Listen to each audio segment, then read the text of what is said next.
دستور تهیه سریع سیب زمینی فقط از یک سیب زمینی. خودت چقدر خوشمزه است.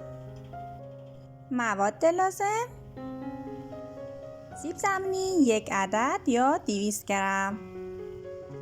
سیب زمینی با رنده درشت رنده میکنیم یا با خرطوم پورش میکنیم، اما ترجیحاً رنده درشت بشه، بافت بهتر و خوشمزه تری داره.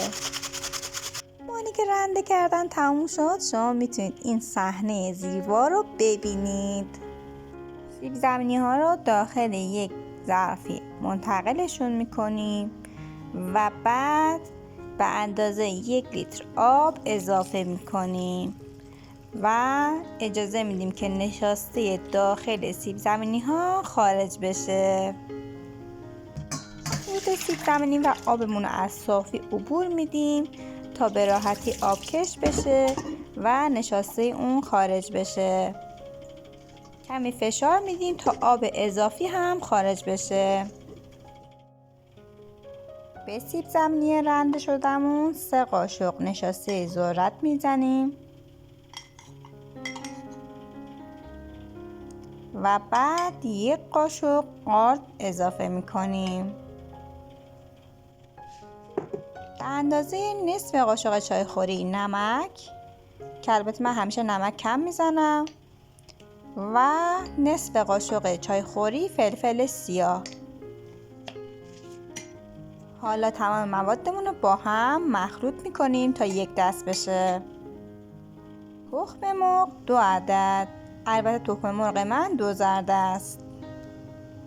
دوستان عزیزم، با لایک و سابسکرایب کردم باعث میشین که من انگیزه بیشتری بگیرم. خیلی ممنونم ازتون. داخل طبقمون مقدار روغن میریزیم و بعد مخلوط آماده شدهمون رو به طبقمون اضافه میکنیم. سعی میکنیم تمام قسمت های طبقمون به اندازه یکسان از این مخلوط قرار بگیره. لایک کردن برای شما سخت نیست، اما منو بسیار خوشحال میکنه. زمانی که مخلوطمون یک دست شد، در به طبق رو میبندیم و به مدت 15 دقیقه با حرارت کم بپزه.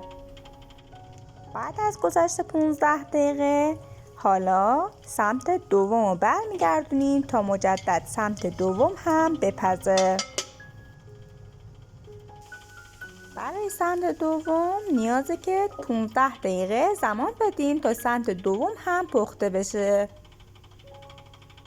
غذای خوشمزه ما آماده است. نوش جان.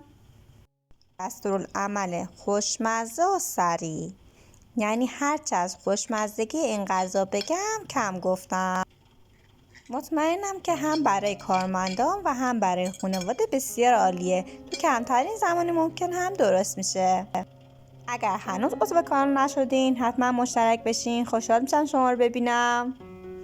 عضویت در این کانال کاملا رایگانه و نیاز به هیچ پرداختی نیست، پس این فرصت طلایی رو از دست ندین و مشترک بشین.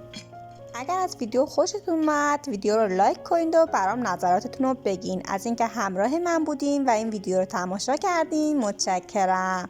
لطفاً زنگوله رو روشن کنید که زودتر از بقیه بتونید فیلم بعدی رو ببینید. دوستتون دارم.